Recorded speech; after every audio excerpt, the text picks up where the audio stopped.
Sue and I had traveled in many countries, and we were not going to go into Western Europe until we had a block of time in which we would do this. So at the time, we were living in Fort Myers, Florida, and we flew from Fort Myers, Florida, over to de Gaulle Airport in Paris.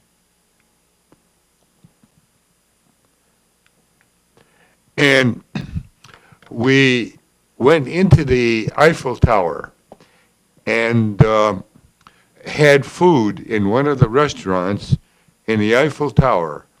And I took beautiful pictures from the Eiffel Tower. And when I got down, I found out I did not load the film properly, so I got nothing. So we then decided, okay, we with this magazine, Budget Fremer, the travel magazine, it gave us a location for a hotel about 2.5 blocks from the Louvre in Paris for $40 a night. It was, yeah. Anyway, we decided that we're going to go to the Louvre, and in a big area across the street from the Louvre was a person talking on a microphone to a great bunch of people. We found out that the French were going on strike. And so we couldn't get into the Louvre. Any public buildings we couldn't get into. And that included, you can get on top of the arch as part of this. So this is the design, that pyramid design was by the famous architect I.W. Pei, and it is very interesting because it lets all the light through the glass, and it's very bright down below. But anyway, we get to the Louvre later. Statue of Louis XIV, who was a patron of the Louvre, and actually was the founder of Versailles. The Arch de Triomphe in French, it is a arch dedicated to the military feats of Napoleon. And you can actually go up on top of the arch. But we could not because they were on strike. And so this is a view of the Champs-Élysées from the arch. And in there they have the tomb of the unknown soldier from World War I and an eternal flame, which probably was copied by the Kennedys at his grave. At the end of this, about an hour and we'll say a mile and a half, was the location at which Louis XVI was guillotined. Notre Dame Cathedral, of course, beautiful cathedral, and it's noted for Victor Hugo's book on the Hunchback of Notre Dame. Oops, I'm sorry. And this is the very ornate facade of the church, and the carvings were extensive. The city ministry. Note the roof structure on these buildings in Paris. They're most unusual.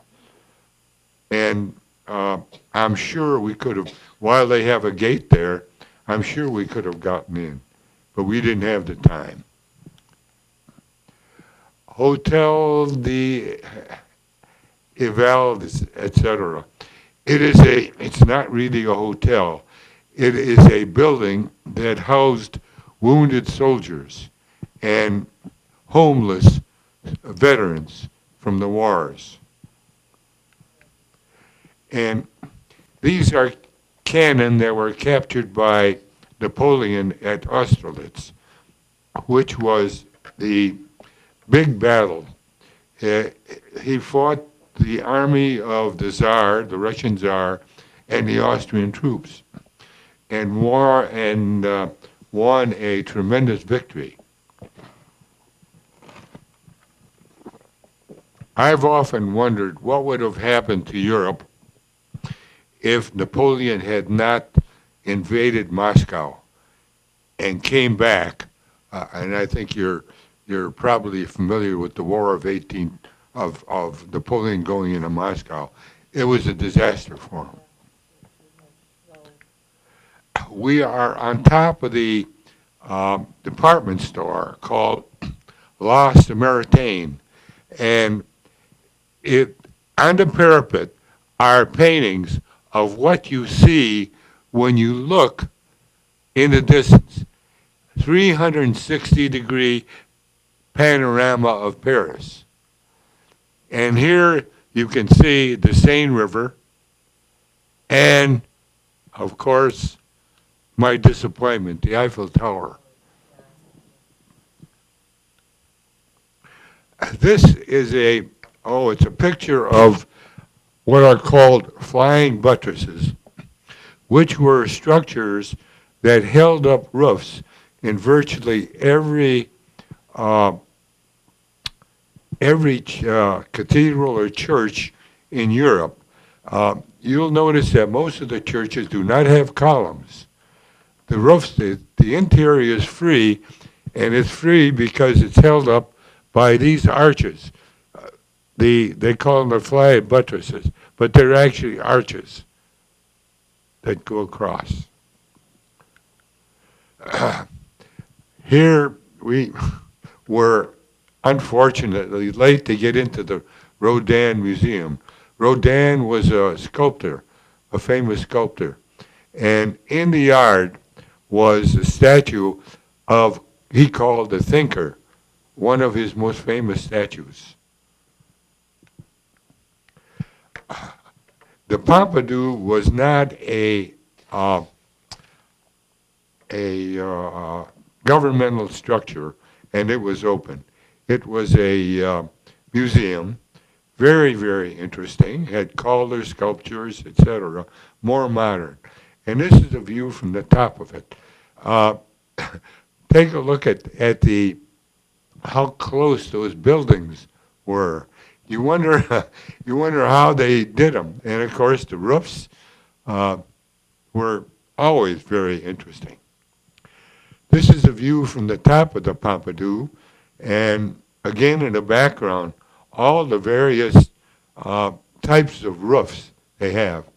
If you in the U.S., you can hardly find much variation. You know, they're all practically made of the same style. From here, we went to Versailles, and we are at Versailles, I guess you call them the Museum of Versailles. This is a statue of Louis XIV, who is essentially responsible for building the Versailles. He spent a lot of money and almost bankrupt the French treasury. This is the Hall of Mirrors at the Versailles, in which the Treaty of Paris, they call it the Versailles Treaty, was signed, ending World War I. A view of the gardens of Versailles, very extensive and very beautiful.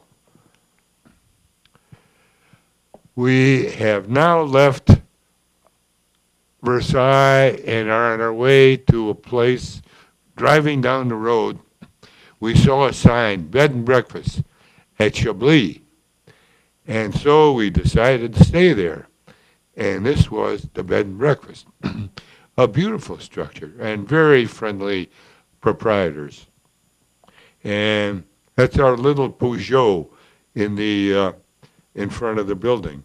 And In the morning, I took a walk, as I usually do, and I walked through this, what I thought was an orchard. And I thought, this is the strangest orchard I'd ever seen. And I went back and I talked to the proprietor, and he, in his French way, told me, he told me that these were truffles. And the truffles are, by the French chef, were considered the diamonds of the kitchen. And they were, the price of truffles, relatively good ones, was over $1,000 a pound. Unbelievable. And they went, in some cases, for over $2,000 a pound. They were, and they used a dog. They used a dog to sniff them out, because the truffles are essentially kind of like a mushroom that's buried underground. And so this dog could sniff them out. We have left Chablis and are now on our way to the French Riviera, down to St. Tropez. This is the French Riviera in through here. And this is St. Tropez, which is really a place where the wealthy come for holidays. What time of year was this? Pardon? What time of year were you there? 2001. No, what time? Oh, what time? Oh, between March and April. Okay. And we're we're traveling along the Riviera, and we ran into this. I was just wondering what's at the end of that road. There was no sign that said "Do not enter." They wanted to make sure nobody entered it. From St. Tropez down along the French Riviera, we ended up in Genoa. And this is a view overlooking Genoa, the Bay of Genoa, and that's Sulu to the left. There was a restaurant across the street that we were going to have lunch at. And of course, we couldn't read the menu, and we pointed to the menu, and Sue pointed to fish. I pointed, and I said, "What is that?" She said, "Bah," which I knew was mutton. Anyway, the fish that Sue was served was a full fish, complete with eyes, tails, and fins. and my mutton was so fat I couldn't eat it. Were you driving all the while? Yes, we were driving. We put on 2,700 miles from Genoa. We traveled along the coast and came to Pisa. And we all know what's in Pisa, right? The Leaning Tower. And in the foreground is a big museum, and the dome in the background houses a church. And the Leaning Tower of Pisa was starting to move. They were worried they would lose it. And here, you can hardly see it, but there are cables that are holding the tower up to keep it from moving. And at the same time, they're reinforcing the foundation. Or otherwise, they felt they would lose the tower. Anyway, in the foreground here is a little toy called Bullet. Our grandson wanted us to take pictures with it so he could show it to the fellow students in school. So he called that thing Bullet. And nobody could go up in the tower anymore. Pardon? You couldn't go up in the tower anymore. Well, at that time you couldn't. We are now in, oops, let me go back. From, from Pisa, we traveled over to Florence. A street scene in Florence showing the church and the famous tower in Florence. Here is the tower on top of the, well, it's the Cathedral of Santa Maria di Fiore, which is St. Mary of the Flowers. They did not want flying buttresses on this church. And there was not enough timber in the area to shore up a dome. So they were attempting to find some way of building a dome on that cathedral. And they finally found an architect that could do it without scaffolding. It is made of about 4 million bricks. It was just gradually built up, and it's in the form of an octagon. And fabulous. Whoops. And this is the facade of the church, and this is the interior of the church. This is the dome, the inside of the famous dome. As you can see, it's an octagon. And paintings throughout well, all over the dome. And the Italians were great for that. This is the architect of the dome. They thought so much of his work that they built a statue to him. And he is actually looking up across the street and looking up at the dome. We are now at the Uffizi Museum. It's a museum of art that contains countless paintings, Renaissance, modern, etc. And what you're seeing here is not the authentic statue of David. This is a replica. And here is Sue with some friends, some golden friends in front of the Uffizi. From the Uffizi, this picture was taken at the Ponte Vecchio Bridge on the Arno River. The Ponte Vecchio Bridge is now the home of jewelers and rather expensive jewelry. And I suppose for tourists too, but very interesting bridge. And of course you can see the bridges downstream on the Arno River. Now here is the authentic statue of David. David is 12 feet tall, was built in 1504 by Michelangelo. And they would not allow you to take photographs here. There was a Japanese fellow who was taking photographs. They made him leave. Interestingly, you can take photos all over the Louvre as long as you don't use flash.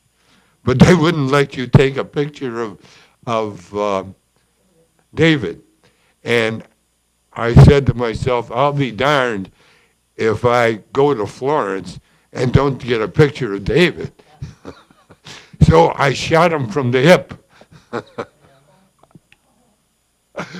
Oh, I went backwards, sorry. Above Florence is a place called the Fiesole. It is a location of Roman city with an amphitheater, and on the side there are students from Brisbane, Australia. They're art students. And, well, to start with, this area was occupied by the Etruscans, who were, it was a race of people that were ousted by the Romans, and it became a Roman area. These girls were really very interesting, and they were full of fun. They're taking classical poses underneath those arches. This is the remains of the Roman temple at Fiesole.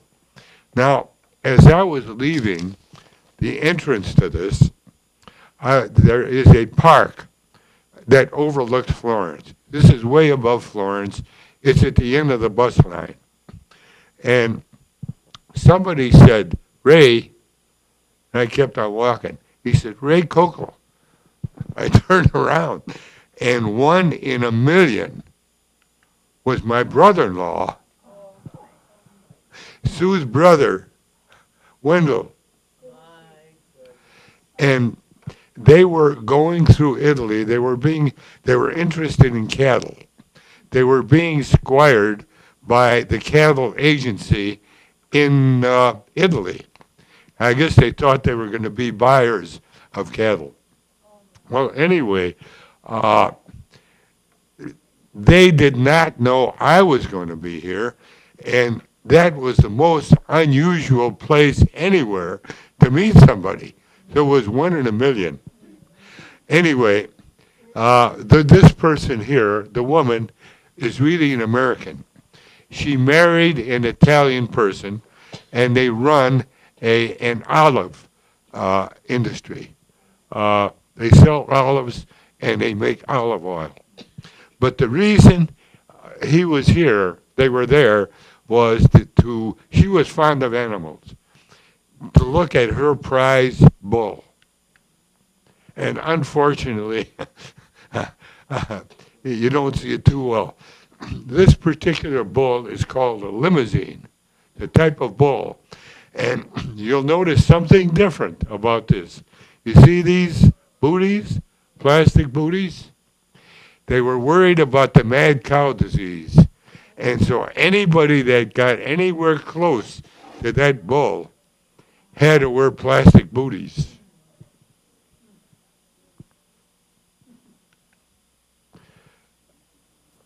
From Florence, we went to a bed and breakfast down to Perugia, right here. And this is a photograph taken from the bed and breakfast in Perugia. It's very interesting because it has the remains of a Roman aqueduct. And as was typical, the aqueduct had nice facing stones. It was done to aesthetically, and it had facing stones, and of course they were all pilfered. They're all gone. People used them for various reasons. This is the interior of an aqueduct, and you can see that the interior is all rubble. So it was something that I was always curious about, because the Roman aqueducts were a tremendous engineering feat. From Perugia, we went down to Assisi. And in Assisi, you know that it's St. Francis of Assisi. Well, these are buildings, the monastery and various housing, and in the background is the cathedral. And this is the stairway leading up to it from the parking lot. This is the plaza with the cathedral in the background. They're very prettily done. I thought that the landscaping on these outbuildings was very interesting. Pax meaning peace in Latin.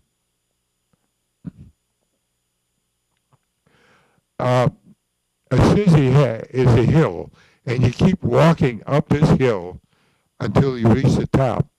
And while we're walking up, we thought the stairway was really very interesting. Okay. And here we're at the top of the hill, and here we have St. Francis and St. Clair. And which ones are St. Francis and which are St. Clair? They're the statues. Okay. From Assisi, we went to Rome.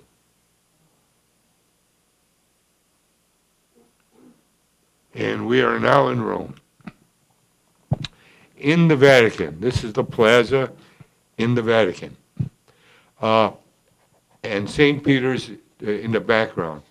And if you look at the top here, these statues, you will see them later. At that time, it was unrestricted. You could go inside the dome. Here, well, this is the main altar. And St. Peter, and guess who? This is the dome of St. Peter's. And with virtually every dome in Italy, it is complete with paintings. Now, there is a walkway. You can see the opposite end of the walkway here. And I was on the walkway, and I took a picture down from the walkway, and there's Sue sitting right here. And from the walkway, I could get onto the roof. Well, before that, I took a picture from the windows of St. Peter, and I thought that the pattern in the foreground was interesting with the buildings in the background. Here, I'm on the roof of the Vatican, and I thought this was very interesting because this is me and my shadow. That's my shadow down here. And but there are interesting, I thought the light reflection was very, very interesting. And of course, you can see some of the buildings on the roof of the structure. Now, you remember you saw the front view of those statues? Well, this is the rear view of the statues from the roof.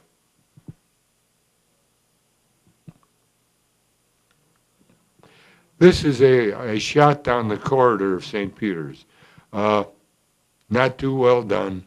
I had to leave the shutter open because it wasn't that light in there. Now, this is the Sistine Chapel, and everybody recognizes that. Just a beautiful thing. I did not take this slide because it was difficult. This was one that I purchased, but it shows, it's a good picture of the Sistine Chapel.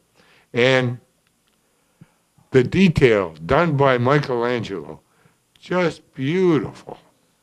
Just beautiful. The time spent on that. You don't really appreciate that because they are pretty high. And he made all of his figures such that they would appear normal from the ground floor. Michelangelo was something else. And he did that lying on his back. Mm-hmm. Yeah. This is, of course, another painting on the, well, anyway, here we have a Swiss Guard, and we got him to hold bullet. I was I was curious, and he was at first he didn't want to do it. Then he took it and he started to laugh. Uh, I was curious about the Swiss Guards. The Swiss Guards originally were mercenary soldiers from Switzerland. At that time, Switzerland was a poor country, and and many of the men volunteered to be mercenaries to essentially the popes and to protect the Vatican. They have stayed on all this time and become ushers and virtually guards. Uh, Very colorful group. Uh, we stayed in the bed and breakfast in suburban Rome, and this is a view taken from the window.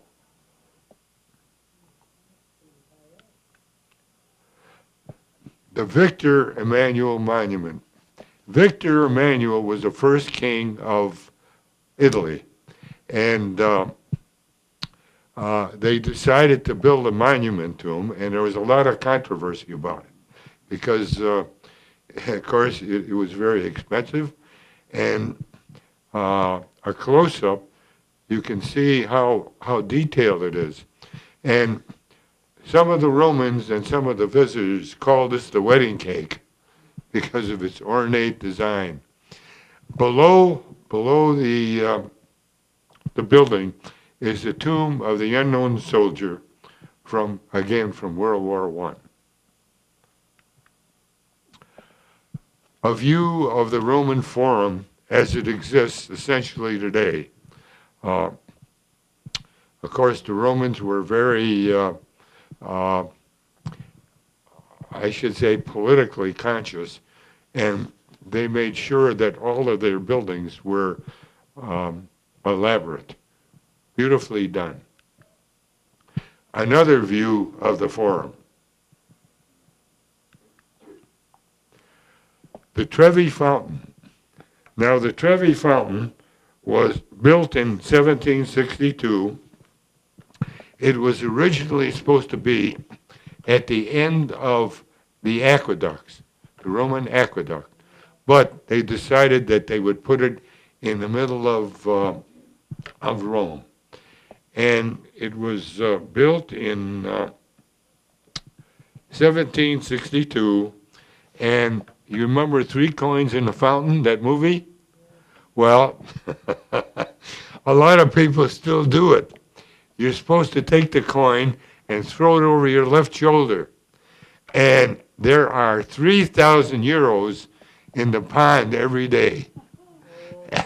And they take that money and they use it to help the indigent in Rome. This is a poor picture of what is called the Circus Maximus. This is where I took it from the bus, and this is where they had the chariot races, called the Circus Maximus. We are now in front of the Colosseum, and as you can see, we have Roman soldiers entertaining the tourists.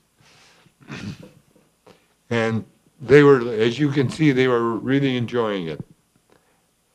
And then we see the Colosseum, a magnificent structure. It was originally faced with a fine stone, and the stone has been pilfered, and all you can see is the pockmarks from the anchors to the stone.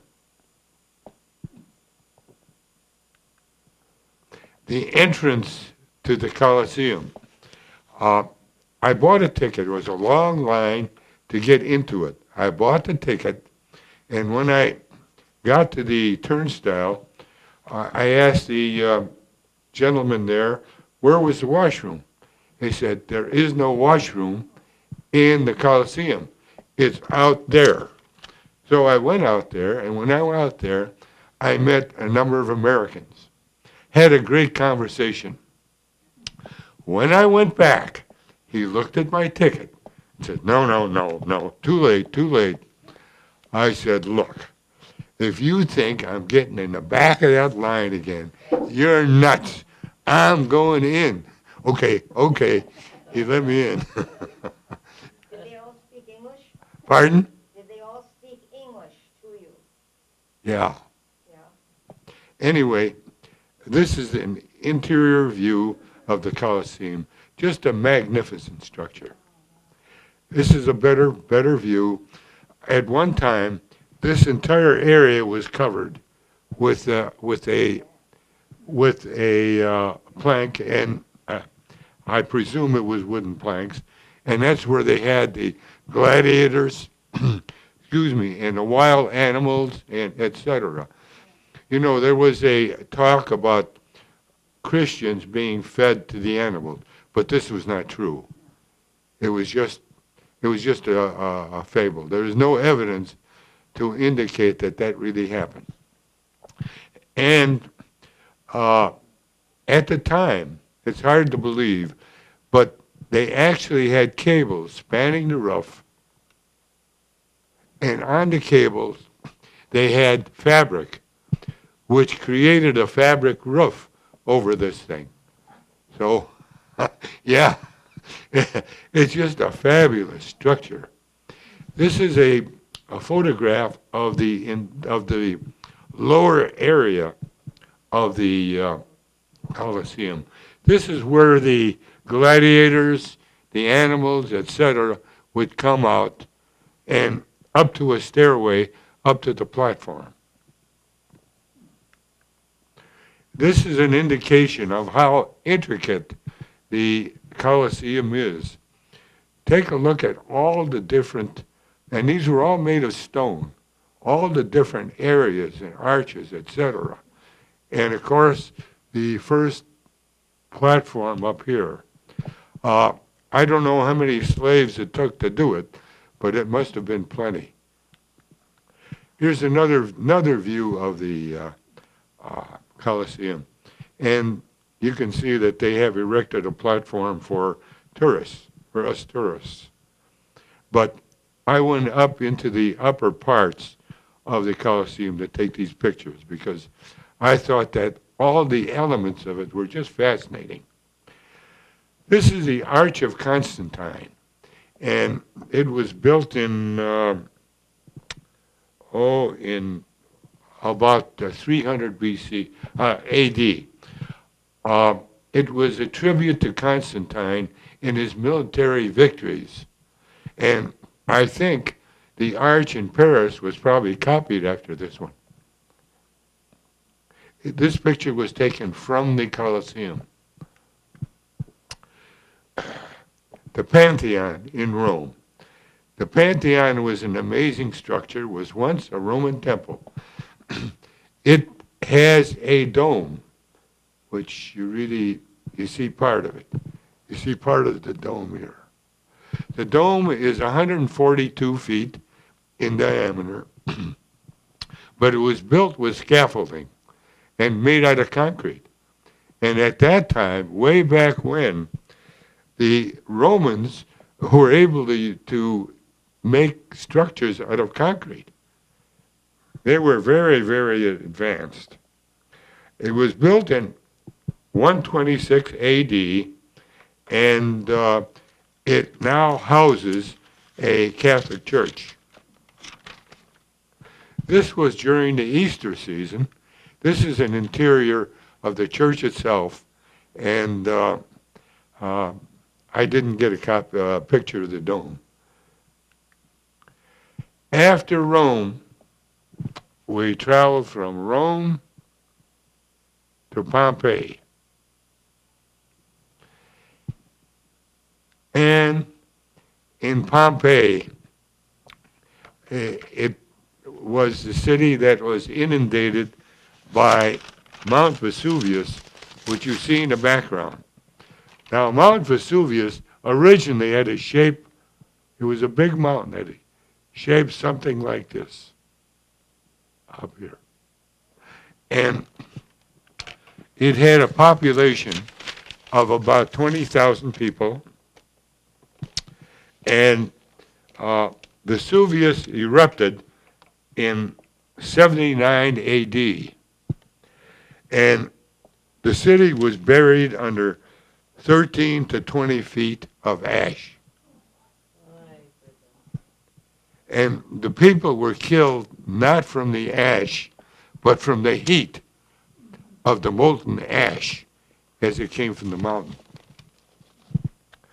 Vesuvius is 5 miles from Pompeii. It had an earthquake in 62 AD, as Italy is very seismic. So many mountains, they have a lot of earthquakes, etc. And it damaged a number of structures.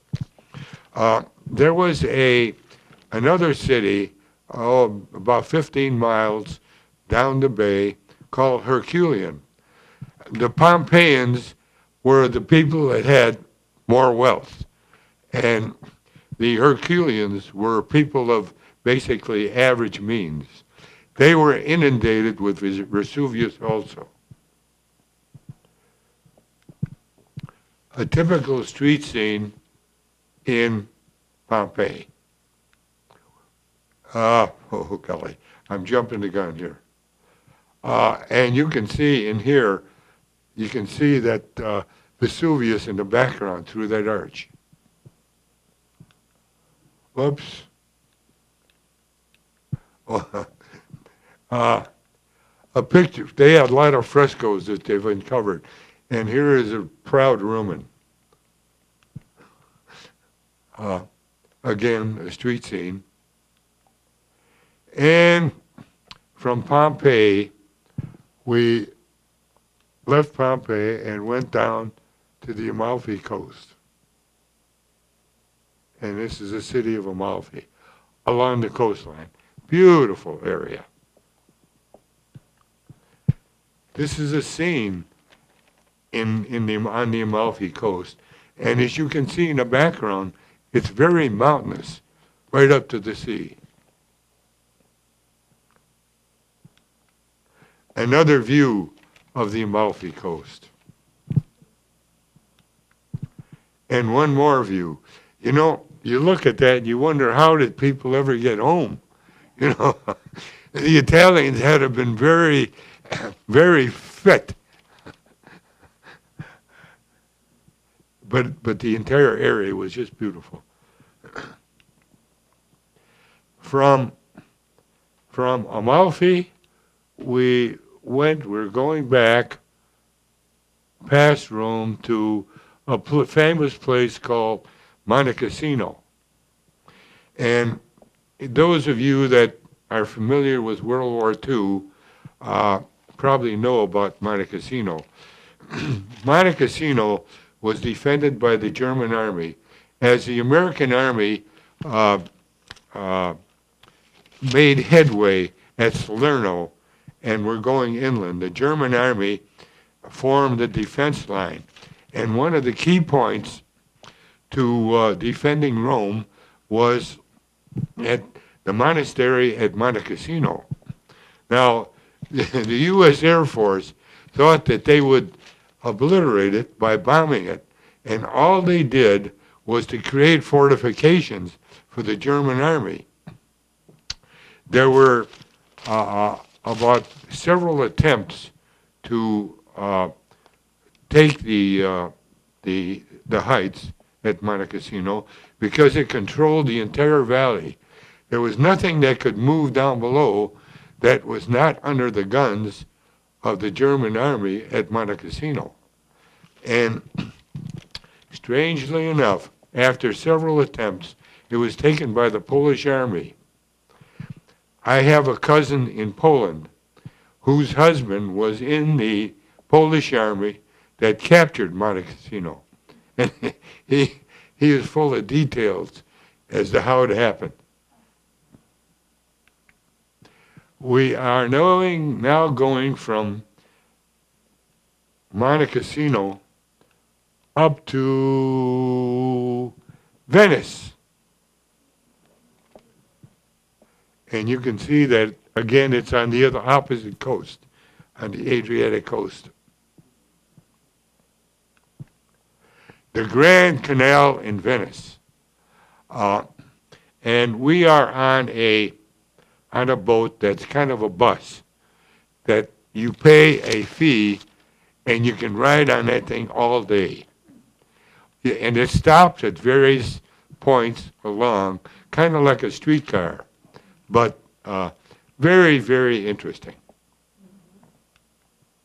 Here we are on this, and we're passing under a bridge, and in the background is San Marco, the famous church in Venice.